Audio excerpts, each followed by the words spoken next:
At dahil nga madaming nag-PPM kung paano daw gumawa ng pugot na ulo na yan, ito na nga po yung tutorial. So, step 1, gumawa po kayo ng body. Ayan, gawa lang po ito sa mga karton. Pwedeng flat na karton lang po yung gamitin nyo. Pero dahil kasi hikain po yung anak ko, kaya dapat open po yun. Kakailanganin niyo po ng goma o ng garter. Yung pinaka isusuot po yan sa may balik. Yung sa may shoulder po pala, ang ginamit ko dun ay putol na hanger.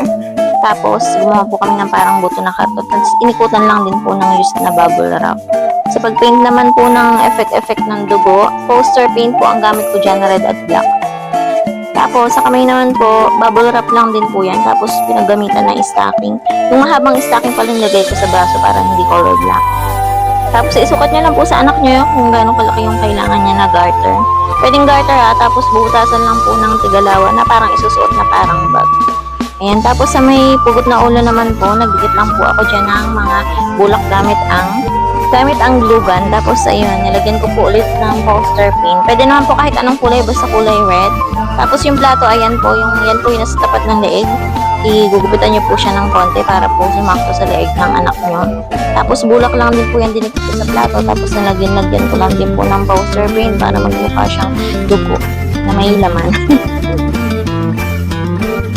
at ito na nga po yung final outlook. After ko siyang punayan. Ayun, nakakatakot, diba? Kahit anong dress pwede basta color white. Kahit anong damit naman, obra. Kasi white lady na pugot yan, kaya white yung. Sa mukha naman po, nag-check out lang ako ng sticker na may parang sugat-sugat tsaka headband ng kutsilyo. Tapos ayan, nanalo po tayong best in costume. Syempre, todo effort. Diba ang ganda? Grip na grip din yung anak ko dyan. May pa bali-bali pa ng leg niya. At yan na po ang ating simpleng pugot tutorial.